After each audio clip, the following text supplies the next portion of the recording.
Hey, good afternoon, guys. We will get started in just a few minutes here. We're going to probably let it go till about 2 or 3 minutes after the hour, and then we'll get started with Brian and Daniel from Greysteel. So bear with us as we let some more people get the opportunity to log in.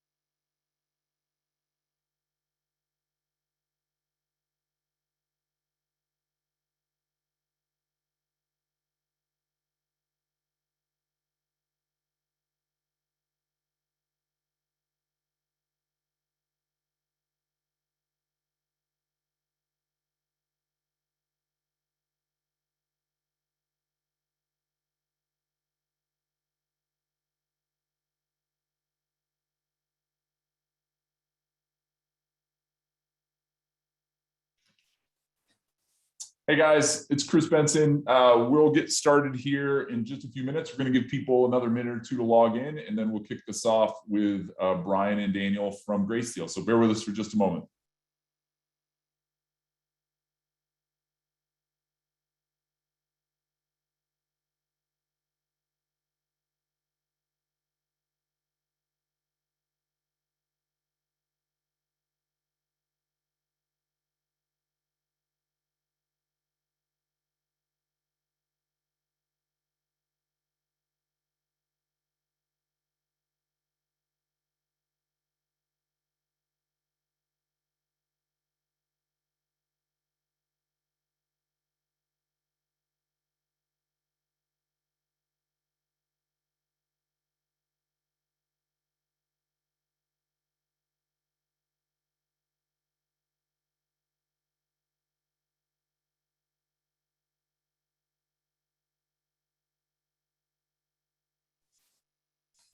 All right, guys, we're going to get this thing started here.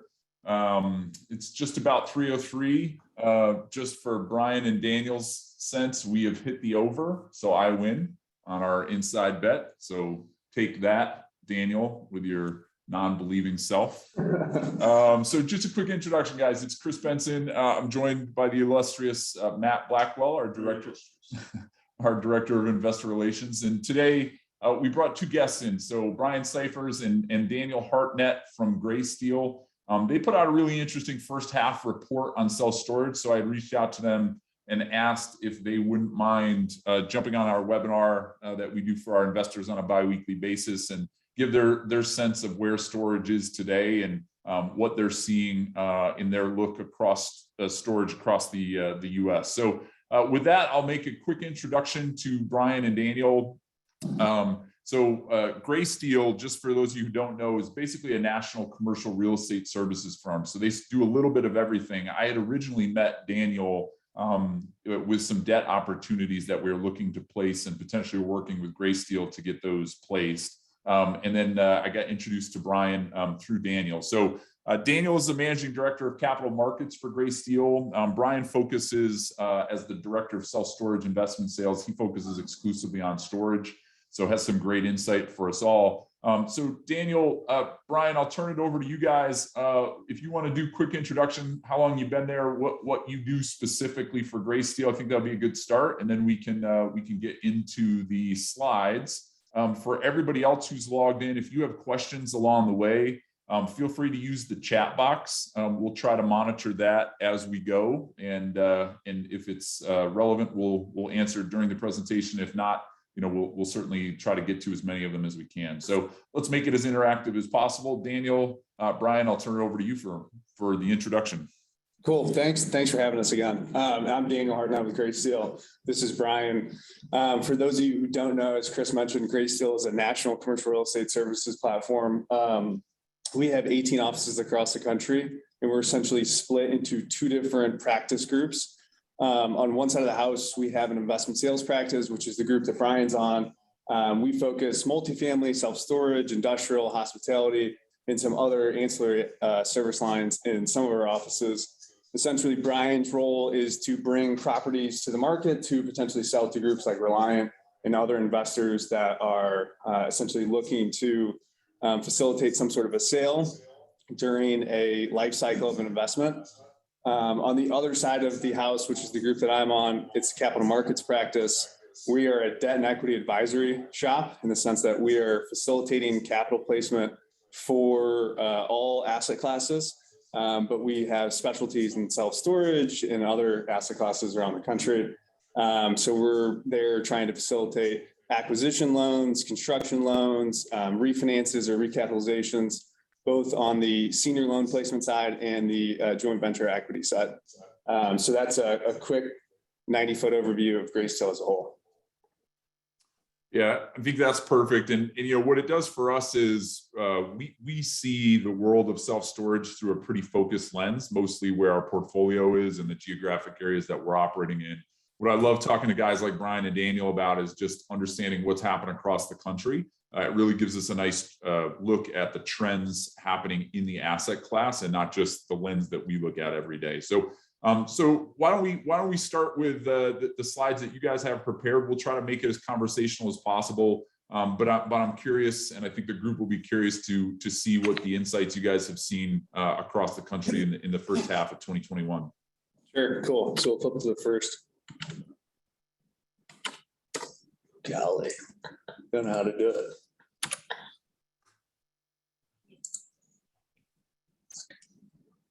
Uh-oh. Oh, there we go. Hold on a sec. All right, cool. There we go. So let me see if I can minimize this real quick so you guys. So in the first slide in the report it's really just talking about the first half 2021 compared to 2020, basically where we are in the year. And it's talking about street rates. Street rates have risen for across the board for non-climate controlled self-storage, a little over 10% year over year. And then street rates for 10 by 10 climate controlled self-storage has risen a little over 12% year over year. And to kind of touch on that, what we think is interesting about that is historically, if you looked across the board nationally, for most markets, some markets are a little bit different, but nationally across most markets, there really wasn't a lot of rent growth, probably since 2015. And what we thought was remarkable was as soon as the pandemic hit 2020 on, we've seen explosive rent growth across all markets, both climate and non-climate, which I think is really remarkable to think about storage as a whole. It's really speaking to the recession resilience, but also the upside potential in the sense of how much rent growth that we've actually seen in the past 18 to 12 months. And Daniel, Brian, like, why is that happening? And we're certainly, I know we've said a few things to our own investors and they're seeing it in the quarterly reports that we're reporting on. But in your opinion, what's happening it's driving that rent growth? Is it more a constriction of new supply coming to market that's been delivered through the kind of the struggles that COVID has created?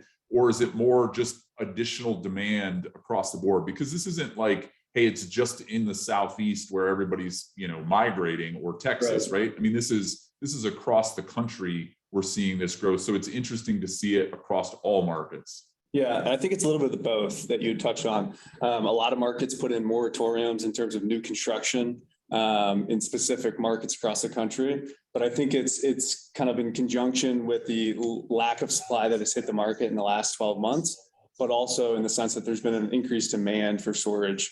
And that might be due to people moving out specific rooms in their house to make room for home offices. It could be people have more time at home, right? And so they're doing cleaning and they're moving it into units.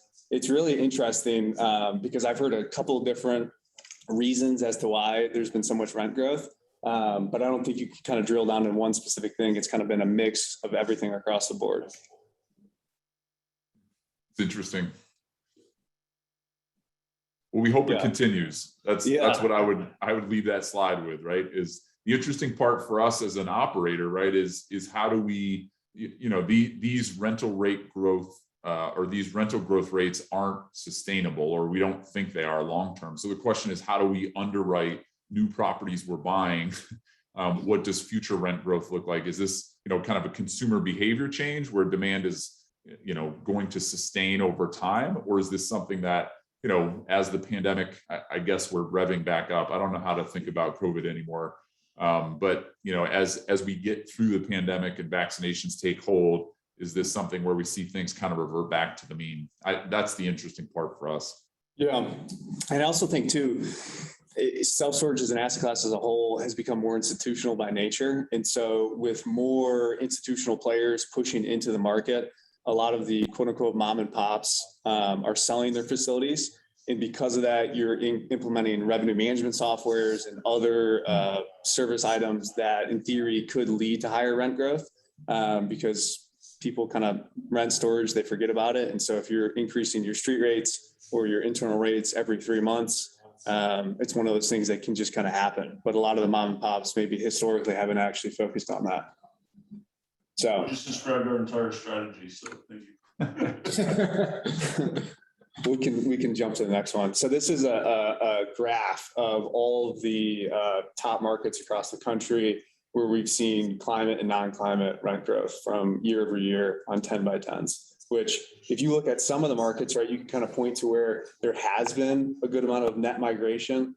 But areas like Chicago and Philadelphia, where you wouldn't think there would be migration, they've just had great occupancy gain and also street rates and internal rates, which is pretty interesting to follow. So we can jump to the next one as well. And this is Daniel, just to add something there, go back a slide just to pull up a couple of the markets. I know you're going to dig in a little bit more, but look at New York, right? I mean, New York that got crushed during the pandemic, right? Many people left the city if they had the financial means to do so. They were leaving. And the interesting part about that is, what did they do with their stuff?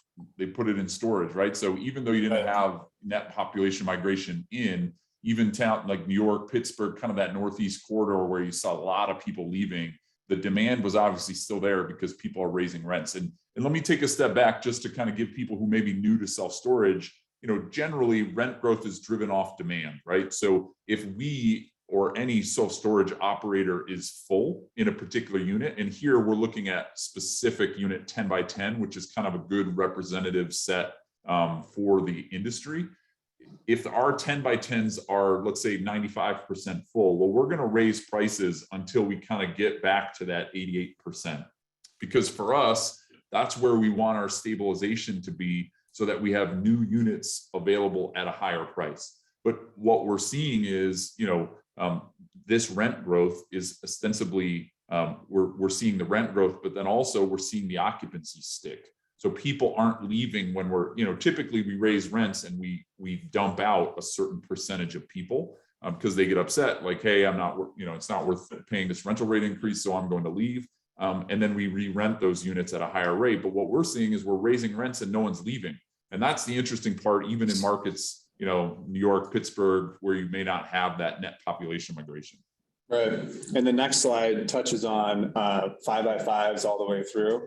And so it's interesting to see pretty much every unit type across the board has seen some sort of rent growth, which is pretty remarkable considering where we stand. So we can pop to the next one. And this is kind of circling back to our initial comments about new supply coming to the market. You can kind of see some of the areas where there's a lot of oversupply, which is interesting to see. If you talked about New York, right, where are they having rent growth come from? If you look at the supply that's come online recently, there really isn't been any. And so if people are actually moving back with their parents for 12 months or whatever it might be, they're getting a lot of rent growth because there's been limited supply. So what are the bubbles representing? The size of the bubble is that's the amount of new supply coming to market, and then on the bottom we're comparing that as the inventory per capita. Yeah. So if you look at it, it's based over year-over-year change of 10 by 10 non-climate in terms of how much actual supply that they've had come on. Got it. So in areas where you have more land, right, in areas where there's been a lot of net migration. So pretty much all of those areas, there's been tons of net migration outside of maybe the Inland Empire. Pretty much all of those markets are the markets that we think of when we think of people that are moving from the north or from other parts of the country. Those are the areas where a lot of the supplies come online, but it's amazing to see how much of that supply has actually been absorbed and been taken account for. So what do you think happens in, like, let's look in the quadrants there, the bottom right-hand quadrant there. So to your point, that's where, these are markets where you're seeing a lot of people coming, right? So, Tampa, Atlanta, Austin. So what happens in these markets as that starts to settle, right? And these are markets that generally have, from a net square feet per person. I mean, that's literally, for those people not familiar, that's measuring, in a specific MSA, how much square foot is available per person of population. So in markets like that, where you have a high penetration or a lot of supply already built, like what happens, in your opinion, what happens in the next 24 months in those types of markets? In theory, what would happen, right, is your street rates would actually have to fall, right? Because people are going to get concessions to be able to lease up their property. And so your 10 by 10s might be renting for $1.45 a foot. You're going to have to drop that back because you're going to have to give more concessions to be able to lease up your facility. And so then you get into your rate wars where you're essentially dropping rates to gain occupancy. And so as you had mentioned previously, while occupancy is good, economic occupancy is the most important part, because you want to make sure that you're continually driving your street rates, but also keeping your internal rates high so that you can continue to drive revenue. And I think that's one of those things that where you see an area like Charleston, for example, that there is so much supply on a per square foot basis, you're going to have to see street rates fall just because there's going to be a war over the people that they're trying to fight for, essentially. It's interesting. It is. But the other thing that I would make note of too is the thing about storage is when you look at a market like Dallas-Fort Worth, there's probably 9 million people in this MSA. It's such a large area that storage is a very micro-driven business. As a whole, Dallas-Fort Worth might be oversupplied, but there's certain pockets where good operators will find supply-demand metrics that make sense, and they'll target those areas. And so some of these graphs might be misleading in the sense that Charleston, maybe in certain parts, maybe Mount Pleasant or some other areas might be oversupplied, but there's other parts of the MSA where there's still demand for storage. And so that's where a group like Reliant or another good operator can come in and still find efficiencies in some of these markets. Yeah. That's what we always talk about, is self-storage is very much a sharpshooter's game. We're looking at the 3 and 5 mile radius for the occupancy and demand in that area. And actually, one thing we've done, Daniel, and I'm not sure how you guys look at it, but we've shifted, our acquisitions team has shifted from the radius to drive time, because we just feel like it's one of those things where if you're looking at these markets, right, 5 miles as the crow flies doesn't mean that that's close drive for you. And so what our team has really started to focus on is, and we say it to everybody, like, storage has to either convenient to your house or work. It's one of the two. That's how you're going to choose, right? There's no amenities. People aren't driving for a school district or a pool or, community center. So one of the things we've looked at is, drive time, kind of a 5-minute, 10-minute, 15-minute drive time versus that radius, because in some markets, 5 miles might be a 20-minute drive, and people generally, if they have other options, aren't going to drive to that. So it's interesting, kind of the games everybody is playing to understand what you just said is what truly is that addressable market for you. Right. Yeah. Like you guys are in Roswell, you're not going to drive to Buckhead to store your stuff because, it's an extra $5 cheaper or something like that. And so, like you mentioned, it is a little bit more granular. We can pop to the next one. This slide kind of talks to what we talked to initially in terms of rent growth from 2015 on. The amount of supply that hit the market leading up to 2018, 2019 was an all-time high. And so because of that, right, you have so much supply hitting a lot of these markets, you're not seeing natural or organic rent growth. And so that's why it's it's interesting to see what we've seen in the last 3 years and really the last 2 years in terms of actual occupancy, kind of flatlined in the sense that there's not a lot of supply that's come online, but you've seen a lot of rent growth that we were talking about initially. And Daniel, just give people a sense, and this is across all asset classes. I can speak to what's happened. A couple of weeks ago, we had our director of project management on. His name's Jamie Brooks. He runs all of our construction projects, and just talked to some of the difficulties his team has had during COVID. I mean, there's some things that are logical, right? Like literally the labor teams, or the teams on site. Somebody gets COVID, they have to shut the whole site down. Quarantine for a week. Before anybody can come back on site. That obviously creates delays. The supply chain issue has been, people have read about that for sure in the newspapers, the cost of lumber, steel, the delays in receiving it. The piece that I don't know if everybody thinks about, which is equally as important, is just the municipality approval process and what COVID has done to that. Because if, for months, especially early in 2020, the municipalities were shut down, right? So if you had a project that was going through an approval process, there was no one to approve anymore, right? So everything got backlogged. And then when they did come back, they had this backlog of stuff. So it was months and months of waiting. And for those of you who've not gone through a development process, whether it's for an expansion or a new development, it's a lot of back and forth between you and the municipality as you're working towards getting building permits. And so, having that delay was a huge issue on our side. I don't know, Daniel, with other operators or Brian, other groups that you've worked with, if you've seen similar trends. Yeah, I mean, it's kind of miraculous that in 2020, there was 29 million square feet that was delivered because, like you said, everything just kind of grinded to a halt in March until, who knows, in a lot of asset classes. And a lot of these development projects got put on hold, but self-storage as an asset class just kind of kept on going. And I mean, it's only 11 million square feet off an all-time high in 2018. So that's quite a bit. Yeah. The other thing too is we've seen it across the board. Multifamily, like a great example, you mentioned the permit process. We're working on a construction deal outside of Austin right now, where we put in for design review, I think a month ago, and we're still waiting for initial feedback. And so it depends on your market, right, as to how well they're able to work through the permit process. But it's pretty much everything, right? In Dallas, we have a concrete plant that has gone down. That's created a huge backlog for concrete. And so it's pretty much everywhere across the board and pretty much all asset classes. Everyone has really struggled with getting projects on time to be delivered in the manner that they're expecting.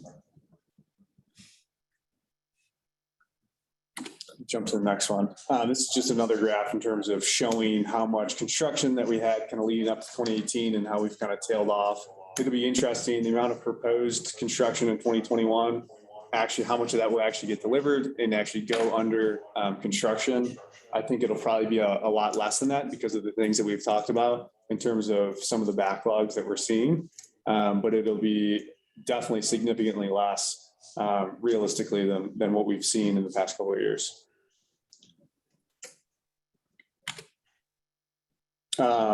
And so this slide talks to the amount of activity that we have seen in storage as an asset class in terms of investment sales. I would say some of these numbers maybe are a little bit skewed because there's been some huge portfolios that have traded of recent, but it's just insane to think about how much activity that storage as an asset class has seen over the past couple of years.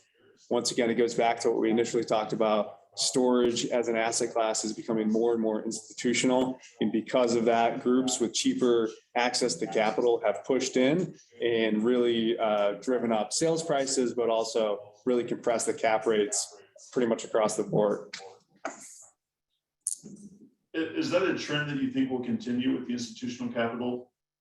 I do, because I think once what we saw in 2020 and 2021 with storage and as an asset class, the durability of income was so strong that groups that maybe historically hadn't invested in storage are looking to storage as one of more core asset classes.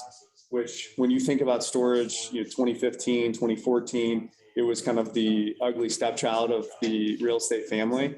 And it's becoming one of those targeted asset classes. And that's really because, once again, we've seen rent growth, but we've also seen really sticky and durable income, which a lot of these institutional players are looking for, because the way they make their money is a little bit different than maybe most operators make their money. But as liquidity remains high and as interest rates remain low, I think you're going to continue to see storage as one of those spaces that will continue to be a really strong asset class, both from institutional investments, but also from more middle market and lower end institutional groups. Yeah, I think the interesting part of that, Daniel, too, is that what that brings up, though, is a risk of a couple slides earlier with new supply, right? In real estate, we are all fantastic at destroying things and building too much of a good thing. And so, we think about, when an investor asks us like, hey, what's the biggest risk in this deal? I mean, there's black swan event type things, right? COVID has been an interesting example that we're not going to be able to control for. But really the supply side, like you said, now you have all this institutional interest coming into the space, which drives prices way up, right? So it's very competitive to buy and find value in the market, but it also incentivizes developers who maybe have not participated in storage previously to say, hey, there's some yield here. And so maybe some of the groups that typically aren't doing self-storage are saying, hey, I can build one of these facilities. Whether or not it's a good idea in the market, does it create an oversupply situation is somewhat irrelevant, or they may not be as much sophisticated. So that's something we're really watching too, is yes, it's been great to see rent growth. It's been great to see this recession resiliency. But on the downside of that, it brings a lot of new people into the space who may not be, making good decisions on the development side. Sure. Yeah, no, that's a good point. Right. And a lot of that, I mean, I don't have the numbers on it, but a lot of that new construction or new development could be, a lot of it's expansions instead of ground up new projects. So this is just another chart showing in terms of total volume of sales year to date in the past 8 years. So this is an interesting one, talking about price per square foot in terms of actual sales. This is one of those ones where, cap rates are more relative, but price per foot are a little bit more granular. It's pretty remarkable to see how much increase or how much appreciation we've seen in these assets really over the past 6 to 7 years. It's interesting, Daniel, like what we talk about is, at some point your competition becomes the dumpster, right? Like if you continue to raise rents, it's not, hey, we're competing against Extra Space or CubeSmart down the road. It's, does someone say, is it worth keeping my stuff anymore, right? And that's the interesting balance. The saying, trees can't grow to the sky, right? There's a point where we say to ourselves, all right, wait, what is sustainable, long term, before people are like, I'm not getting rid, I don't need to have this stuff anymore. I'm just going to throw it out. Right. Which that's the beauty of American consumerism, is even if they throw it out, they're going to go buy some more stuff. So it's the thing that keeps us all in business. Exactly. And I think we kind of thought we would see that with some of the raises rent increases we did this year, and it hasn't happened yet. We don't know where that ceiling is, but we haven't found it. So this is a graph between both price per square foot and then cap rate. So as we've talked about time and time again, there's been extreme cap rate compression across the board for self-storage, and that goes in conjunction with a rise in the price per square foot as well. So pretty interesting to see that happen. And for those people not familiar with Daniel, can you walk people through high level what cap rate is and just why that is relative to the price per square foot? Yeah, so cap rate is essentially the yield that you would in theory be buying your asset on. Cap rate is a little bit more relative in the sense that people underwrite deals a little bit differently than other people. And so cap rates are a little bit more fluid across the board. Price per square foot are more specific to a specific asset class or a specific asset, just because it's a number that you can't really change, right? It kind of is what it is. Whereas cap rates are a little bit more movable depending on the way you underwrite a deal. But once again, as cap rates compress, right, so deals get more expensive, your price per square foot rise. Yeah. And that's the rest of the slides that we have for the presentation. Couldn't you have put one of our sites in as the last picture instead of Extra Space, guys? Yeah, sorry about that. Yeah, go back just to your the cap rate slide just for a second. If you could pull it back up just for a moment. I think the interesting part, for us too, is what Daniel started the conversation with, kind of an environment where interest rates are very low. That's what's funding, it's cheap capital, which is they're buying these sites at a higher price than what's happened historically. And so it's pushing values up. Cap rates, the inverse relationship is as cap rates go down, values are going up. It's just a representation of how much demand is in the marketplace. And you're seeing it here, right? Those gray bars are showing that price per square foot ratcheting it up. And then you're seeing cap rates compress. Daniel, and I know Greysteel, you and Brian, I'm not sure how long you've been in the business, but what's your sense on what cap rates have done? Kind of, let's call it over the last 3 years, from 2018 through 2021. What's been your experience with cap rates across the marketplace in storage specifically? Yeah, storage specifically, I would say cap rates, as you see on this trend, right, compressed all the way through. A little bit during the pandemic, as we came to kind of a screeching halt. In theory, cap rates pushed back up, but for the most part, activities just kind of slowed for the first half of the year. And then as soon as interest rates kind of came back in, or the lending markets kind of came back in, they kind of just jumped right back into where we were. And so the two tie together almost as a linear progression, in the sense that as interest rates continue to fall, cap rates compressed. And so what we saw was in 2018, treasuries kind of spiked and went up. Right. I remember when the 5-year treasury was almost 3%, a little bit over 3%. And essentially, as interest rates continued to grind down, cap rates fell in line, because in theory, your spread stayed the same. So if you're buying something at a 7 cap, when interest rates are 5%, you have a 200 basis point spread. If interest rates are now 3%, right, and you're buying something at a 6% cap rate or even a 5% cap rate, you're still able to achieve, in theory, the same spread as you were before. Yeah. And so where does this play out? If we're having this conversation, let's say in 2023, and we're looking at 2021 and 2022's data, I guess, Brian, from your perspective on the sales side, and Daniel, from your perspective on let's call it the capital markets side, what do you think happens here?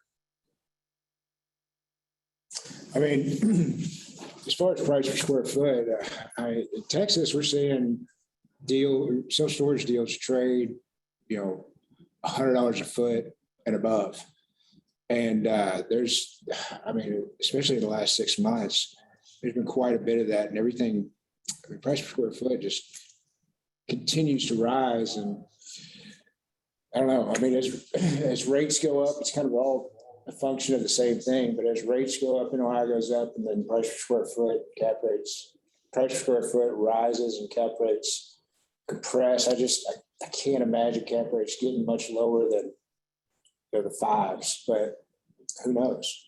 And the other interesting thing to make note of that is the amount of liquidity that's kind of been pumped into the market artificially from the federal government, in theory, leads to higher wage growth. And because there's higher wage growth and there's more inflation, street rates continue to rise, right? Because people can afford a higher rate, and that leads to a higher price per square foot.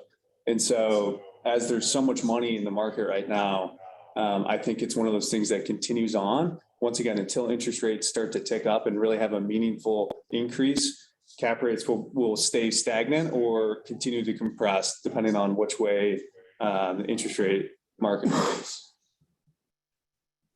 Yeah, for me, Daniel, and this is kind of getting into, I guess, more philosophical than anything else, is in Europe where some interest rates are negative, right? Like literally cap rates are in the 3s for multifamily assets, right? Properties are trading at unheard of values, at least in the US. For me, I don't understand the mechanics around how interest rate rise in the short term. Let's call it the 12 to 36 month window.